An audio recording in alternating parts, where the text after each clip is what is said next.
BRICS is an inclusive formation that has the ability to change the trajectory of the global south. This is a group that hopes to rival the US-led G7. The most important emerging economies in the world are the four BRICS: Brazil, Russia, India, and China. The BRICS are now emerging as really the only global forum that can stand up to Trump's trade war. But I don't see how the BRICS stay together since historically they all hate each other and kill each other.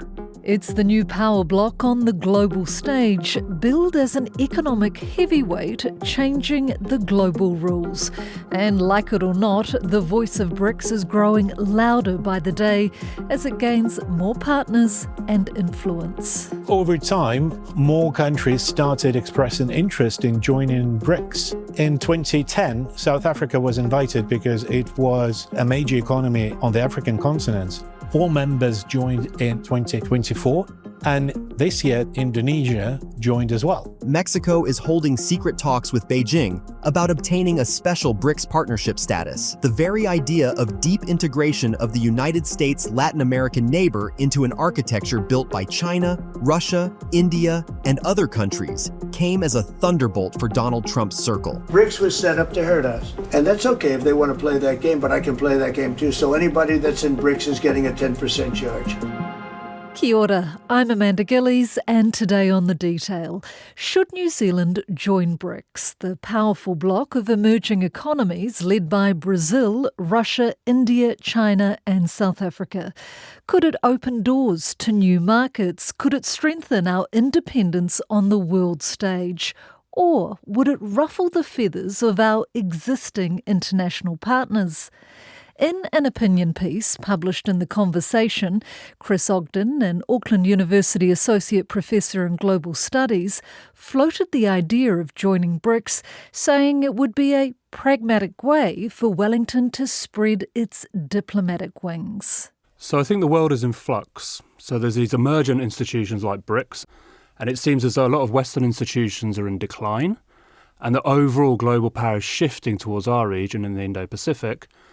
So it feels as though New Zealand should see what the other possibilities are out there, kind of hedge bets, but also invest in other relationships, really just to see where things go. And I think the other spur is what's happening in the United States, is that if we were to consider the West as this beacon for democracy and human rights, that's being fundamentally undermined, if not blatantly attacked by the current US president. So I think there's a question mark about what the West is, what the democratic order is, and then what the future is. So in that sense, New Zealand should plan or at least reflect a bit about where it's going.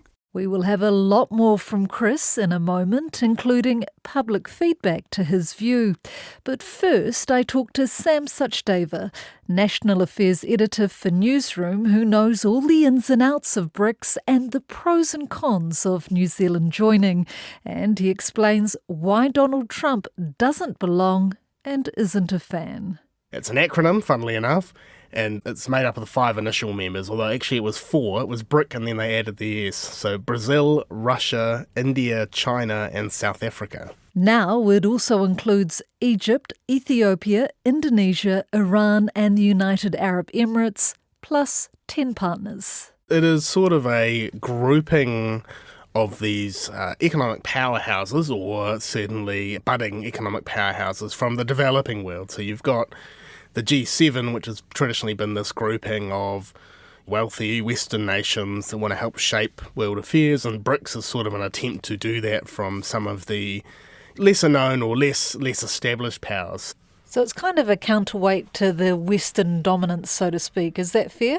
Yeah, look, I think that's right. There was probably a sense from some of those countries, and I think Russia in particular was involved in establishing it early on, that they wanted some sort of counterbalance or a forum to unite and have a voice of their own on world affairs, where it perhaps differed from some of those Western nations. So that's how it's come together. You know, whether they've succeeded in that all the time or not, I think that's a different matter, but that's certainly the intent behind it. I know a growing number of countries are joining. So what are the sort of key benefits for countries that belong to BRICS? I'm sort of talking economically, politically, diplomatically. What are those benefits?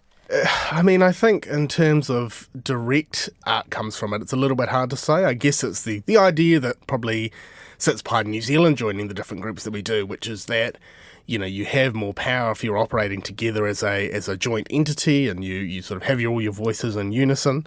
I think a lot of the countries in BRICS do have strong economic ties between each other. They don't have sort of a specific BRICS-wide trade deal as far as I'm aware, but I think, you know, you're meeting more often, you've got sort of working groups and committees that you can go into, and it's probably just having those sort of formal and informal dialogues that help you work amongst yourselves, but also try and share a united front to the rest of the world. And this is the multi-million-dollar question. Should New Zealand consider joining BRICS, or would that kind of undermine its sort of our traditional Western alliances?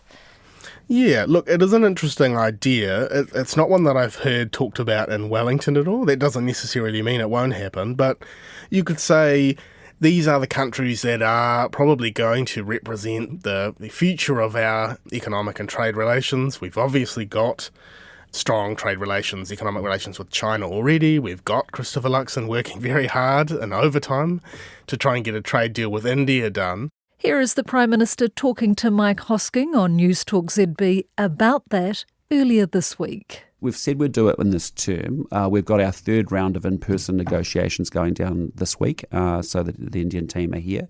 We want to do this deal. We want to make it happen, and it requires attention. And the fact that the Indians are giving us attention when they've got everyone coming to their door wanting to do an FTA is a really good thing. Brazil, huge country. South Africa, large country. It doesn't make more sense for us to be investing time and effort into relations with those countries when, you know, Europe is having its issues, the United States under Donald Trump. The less is more when it comes to talking about that, I think. So that would be the argument to, you know, consider membership. I think the problem, though, is if you look at some of the members of that, yes, we've got a good relationship with China, although it's increasingly complicated, right? Yes, we've got a reasonably good relationship with India and we want to do more, but the R in BRICS, Russia, that is a big issue for us. You know, we've been consistently critical of their war in Ukraine and the stance they are taking there, and, you know, foreign interference from the Russians. So that is a big issue as long as that war is going on, and I think that would be a major impediment to us joining up anytime soon. You know, you mentioned as well other members. Iran has joined the BRICS grouping, BRICS Plus, I think it's called informally. And, you know, we have been quite critical of the Iranian regime, some of their attacks and interference in other countries, notably in Australia recently. Firebombs were pelted through the glass. This is a hate crime. Despicable attacks on our land. To sow hatred and division in our community. Masterminded by Iran. Lit the matches and fanned the flame. The ambassador's given the boot. Ambassador, how do you feel being expelled from Australia? Part of the job. So I think geopolitically it's quite difficult when you look at some of the major players in the grouping, countries who we have legitimate issues with and strong differences in viewpoint. So could we go from criticising Russia at the United Nations to theoretically sitting around them at a BRICS meeting table? I don't think so. Do we know if the BRICS group, BRICS Plus, has shown any interest in including New Zealand at all? It's not something I have heard. I think if you look at the members that they've brought in, Egypt, Ethiopia, Indonesia, I mentioned Iran, the UAE, they're very much part of the developing world, right? So they've got that in common. Yes, they're, you know, geographically distinct, but they're at certain stages of development and certain stages of influence. So to bring in a country like New Zealand, we would be very much the odd one out in terms of our status as a developed nation and some of the groups that we're already in.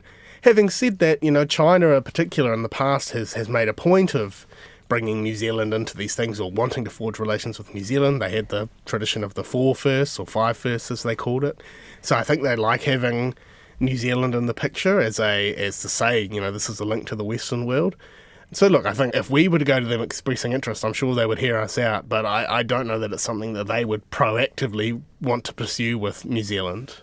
Washington sees BRICS as a challenge to the US-led order. They feel it will undermine the US dollar and the Western economic system, so no US president would like to see the BRICS thrive. Why does Donald Trump hate BRICS? And I don't use the word hate lightly, but hate BRICS so much. Yeah, he has been a vehement critic. How about BRICS? You know, the BRICS states, there are like 6 of them, and they were trying to destroy our dollar. The first thing I said is any BRICS state that even mentions the destruction of the dollar will be charged a 150% tariff, and we don't want your goods, we don't want to partake. And the BRICS states just broke up. I don't know what the hell happened to them. We haven't heard from the BRICS states lately.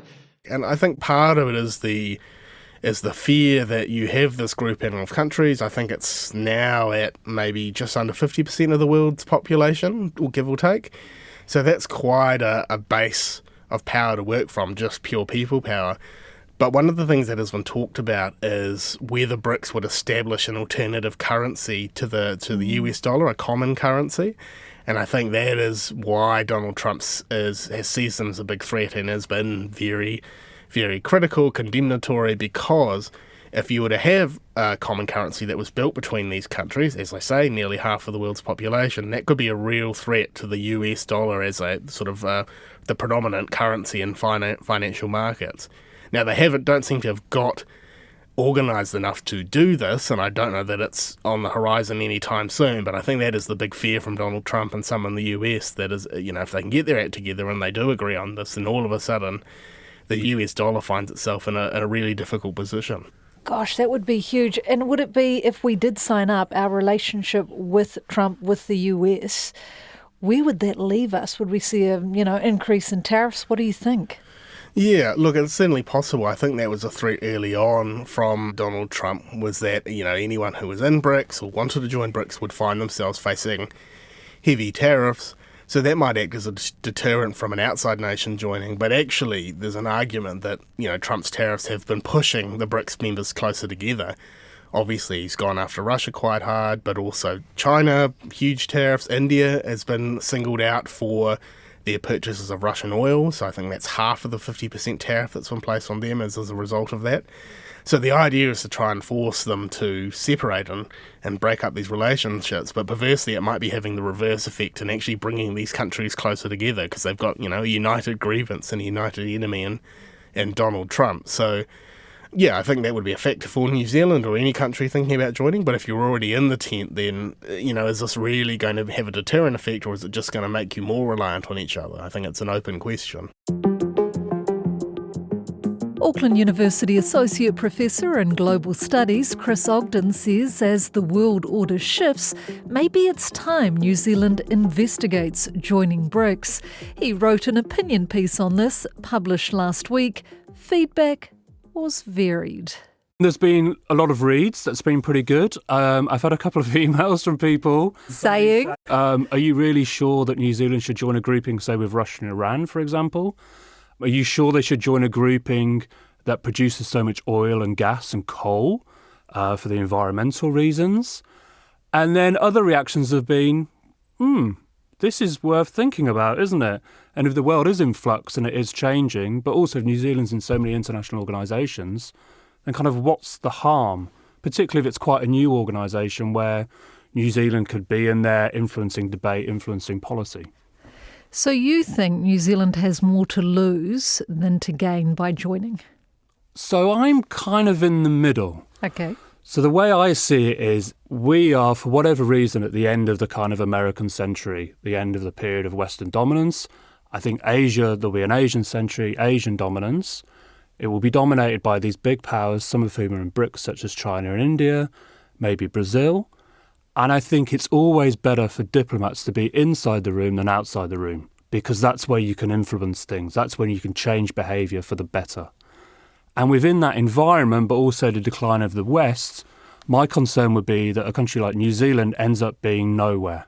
So it's kind of holding on to a past that maybe is not as wonderful as it could be or should be, but has maybe missed the boat on the kind of future. So I think overall the economic benefits would be pretty clear. I think diplomatic benefits would be pretty clear. But the biggest issue is the perceptual issue. So would other countries think that that's New Zealand rejecting the West, for example? Whereas I would say it's not a choice, it's an alternative, and it's about diversifying diplomatic efforts. So I think on balance, good, but not always completely good. How do you think it would affect our commitments under things like Five Eyes, UN, WTO, and where we sit there? Does it sit alongside? Does it compromise? Where are we there? Again, I think it depends which conversation with which countries in which room. So, for example, New Zealand joined the Asian Infrastructure Investment Bank, along with plenty of other Western states. It wasn't criticised for doing that. As a free trade agreement with China, it wasn't criticised for that. I think the World Trade Organization, the question would be who's supporting free trade? The US, for example, seems to be against free trade currently with all its tariffs. So I think it depends upon the conversation. But equally, I also think it's not impossible for a country to have a very sophisticated foreign policy where, say, if you're the United States, we deal in terms of, say, intelligence or the military, but economically we deal more with other countries. So I think that diversification can be managed. I think it's just better to be more upfront about it and more open about it rather than being kind of trapped in a particular direction. Would membership risk diluting New Zealand's human rights commitments and, especially alongside, say, Russia or China? So certainly BRICS is an economic grouping, but there is the danger that via association with regimes that are more autocratic, that somehow the legitimacy or validity of what New Zealand says in other areas such as human rights could be diluted. But equally, I also think that being in the room as a kind of check on these regimes and bringing up these ideas and asking for them to be in policies or announcement is actually a way for that to be counteracted. But at the moment, a lot of global politics is about perceptions and emotions that often aren't maybe as logical or succinct as the way that I just put it out. So I think it's about how it's done. What's the approach? Kind of why and how. The fact Washington and Trump in particular not a fan of BRICS, if we were to join, do you worry that that could really compromise our position with the states and could lead to more tariffs for us? I think it is possible. So Donald Trump has come out and said anyone joining the BRICS or associated with the BRICS is going to get another 10% tariff. Because BRICS was set up to hurt us. BRICS was set up to degenerate our dollar and take our dollar as the standard, take it off as the standard. And that's okay if they want to play that game, but I can play that game too. So anybody that's in BRICS is getting a 10% charge. But equally, I would imagine that the government here and a lot of businesses are finding ways to maybe not trade as much with the United States because of the general uncertainty. So I think there will be a general decoupling and that maybe the economic risks are maybe less high than maybe diplomatic ones. This sense of maybe being shut out or potentially becoming a target of kind of Trump's ire and fury. I would suggest that that's maybe the bigger concern. But I think that all countries out there who want an effective foreign policy will be looking to all of these different alternatives. And again, New Zealand's in plenty of different organisations, including organisations that have Russia in them, have Iran in them, have China in them. So I think it's more about the starting process or what we're not willing to lose when we kind of enter the room. He says BRICS has established the new development bank to support public and private projects through loans, guarantees, equity participation and other financial means. So they lend half as much money as the World Bank for development projects at much better rates than the World Bank or the IMF would lend. Now, this could be useful for a country that maybe has infrastructure needs, for example. There is also talk about a rival currency. Sometimes it's called the R5 because it so happens that all the currencies of the BRICS countries start with an R. And this is also one reason why we talked about before about Donald Trump being very much against the BRICS is because they're very worried about de-dollarization, which means that the dollar is no longer the reserve currency of the world. And if that happens, that is a fundamental disaster for the United States because suddenly it's $40 trillion worth of debt just becomes a really big existential issue for them. What's interesting about the currency side of it is that would allow trade through this currency in a much more stable way and also maybe would open up some of that development spending. But when I've listened to Trump responding to this, he said, I will put on 100% tariffs, 150% tariffs. I've put this out there. They won't do it. I've killed it. They're dead in the water. Done. What do you say to that? I think there's a limit to how much people are going to take in terms of tariffs. So it's quite clear that it's turning off business from investing in the United States for lots of reasons. the stability, the guarantee of profit, where investment is going, so on and so forth. And I think ultimately, if the US president keeps pushing for tariffs and tariffs and tariffs, they will just become more and more and more isolated. And that impact won't really be, in a way, for the external actors. It's more for the domestic market. So often we think that the tariffs will affect the importer, but actually it just increases the price of goods in the United States. So it'll be the American consumers who get hit the most. Then American manufacturers won't have all the goods that they need to produce things. So kind of hitting China with so many high tariffs in India, who really want very high growth, they will fundamentally pivot away. I'm quite sure about that. What about Australia? They are one of our closest allies. Where are they on this? And especially because of what's happened with Iran and Iran being part of BRICS now, where are they with that at the moment? They're in a very similar position where they can see the benefits, but they could see the downsides.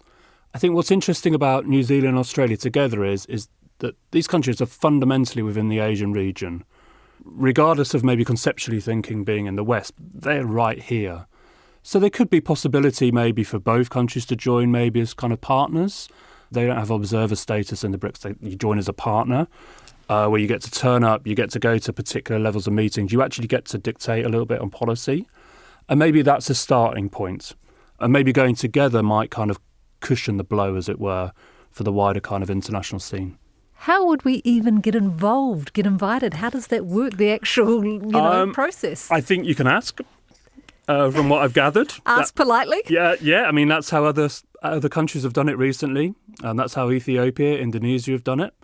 You can ask, you can be formally invited. I think you make an application and then it's assessed at the next summit in terms of whether you're bringing something to the table or what the kind of uses would be. I mean, the other side of this as well is we should think it's possible that existing BRICS members will say, we don't want New Zealand to join. Would there be any reason for that, do you think? No, but I mean, I think we shouldn't just take it as a given. It's a two-way street. If we did join, could we be accused of legitimising authoritarian regimes by joining BRICS? So I think that this is a distinct possibility, but at the same time, I think the world is in a very difficult place where we definitely can see a United States president who's clearly acting in very authoritarian ways. So in a strange way, we could say continued links with the US also legitimise authoritarianism. But I would also say that being within an organisation, regardless of the kind of political views of those within it, is better than being outside. I think that that's how you build constructive agreements between countries. That's how you build constructive change, rather than saying, well, we're just this and we're just not going to deal with you. And I think in many ways that's the issue with the world, in many ways, that people are getting very siloed, they're not being open, they're not being tolerant. That's it for today. The Detail is a newsroom production supported by RNZ and New Zealand On Air. Thank you to Sam Suchdeva and Professor Chris Ogden. This episode was produced by Gwen McClure and engineered by Jeremy Ansell. I'm Amanda Gillies. Matua.